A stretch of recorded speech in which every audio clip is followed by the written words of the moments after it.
Paris Dauphine et je préside Cyclope, qui est un institut d'analyse des marchés mondiaux et nous venons de présenter à Dakar pour la première fois en Afrique notre rapport sur les matières premières et l'Afrique, donc le Cyclope 2016. C'était le 30e rapport Cyclope, mais c'est la première fois que nous avons fait une édition spéciale sur les perspectives des marchés de matières premières et l'Afrique.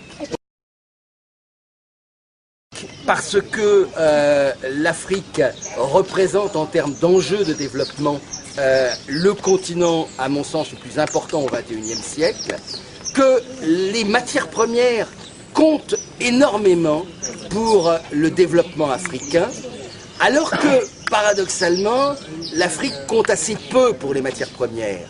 Et donc, l'Afrique a vu sa place sur les marchés de matières premières diminuer ces dernières années, même si, je le répète, la plupart des économies des pays africains restent extrêmement dépendantes vis-à-vis de la production et de l'exportation de matières premières.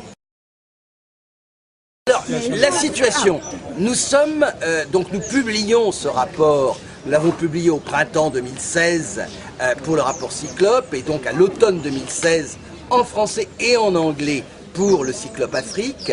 Nous sommes dans une situation dans laquelle les marchés ont fortement baissé. Nous sommes sortis de ce qui passera probablement dans l'histoire comme le choc de 2006-2014. Entre 2006 et 2014, tous les marchés ont flambé, à l'image du pétrole, des minerais et métaux, des produits agricoles, du coton pour le Sénégal bien entendu.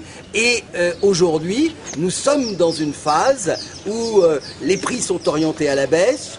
On a peut-être touché une sorte de plancher au début de l'année, à l'image du pétrole. Le pétrole était à 150 $ le baril en 2008, il était encore à 120 $ le baril au début de 2014.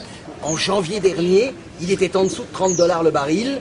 Aujourd'hui, il se balade entre 40 et 50 dans l'attente des décisions que prendront la Russie, l'Arabie Saoudite et quelques autres producteurs. Mais ce que je dis sur le pétrole est valable sur de très nombreux autres produits sur lesquels les baisses sont relativement fortes, qu'il s'agisse des produits agricoles, qu'il s'agisse des minerais et métaux. Ouais. En ce qui concerne l'Afrique, d'abord, on a donné en sous-titre à ce livre le titre d'un recueil de poèmes d'un poète sénégalais, Birago Diop, excuse-moi, Leurres et lueurs. Leurres, c'est-à-dire illusion quelque part. Et c'est vrai qu'au moment de la flambée des prix, nous avons tous eu l'illusion qu'on allait pouvoir se développer pour pas cher. Et ça a été le miracle de l'Angola, du Nigeria, etc. Aujourd'hui, avec des prix plus bas, avec des prix qui ne couvrent même pas les équilibres budgétaires des pays concernés, regardez le Nigeria, la dévaluation de la Naira, regardez le Ghana, qui était tout heureux il y a quelque temps d'avoir du pétrole et qui aujourd'hui est obligé d'aller faire de la mendicité au FMI. Et donc, le premier défi, c'est de gérer cette instabilité, c'est de gérer ce qui risque d'être une période relativement longue de prix relativement déprimés, premièrement. Mais au-delà, bien entendu, que l'autre défi, c'est d'être capable de gérer la rente des matières premières.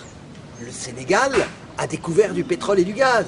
Comment gérer ce pétrole et le gaz, et ce gaz, non pas en dépensant l'argent dans l'immédiat, mais en le gérant sur la longue période pour les générations futures. C'est un défi, et c'est un défi extraordinairement difficile quand on regarde ce qui s'est passé au Moyen-Orient, ce qui se passe au Venezuela ou même en Russie.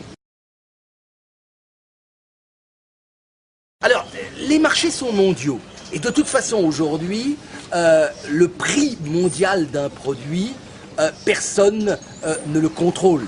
À un moment donné, regardez le prix du pétrole aujourd'hui, il se balade entre 40 et 50 $. Si vous êtes capable de me dire que l'Arabie Saoudite et la Russie vont être capables de faire un accord et de réduire leur production. Alors, la financiarisation des marchés, c'est vrai que c'est une réalité. Mais ça n'est pas, à mon sens, la cause profonde de l'évolution des cours tels que nous les connaissons. Ce qui est clair, c'est que la rupture fondamentale que nous avons connue, je dirais sur les 40 dernières années, c'est le passage d'un monde où l'essentiel des prix étaient quand même des prix stables, au niveau international, à des prix instables.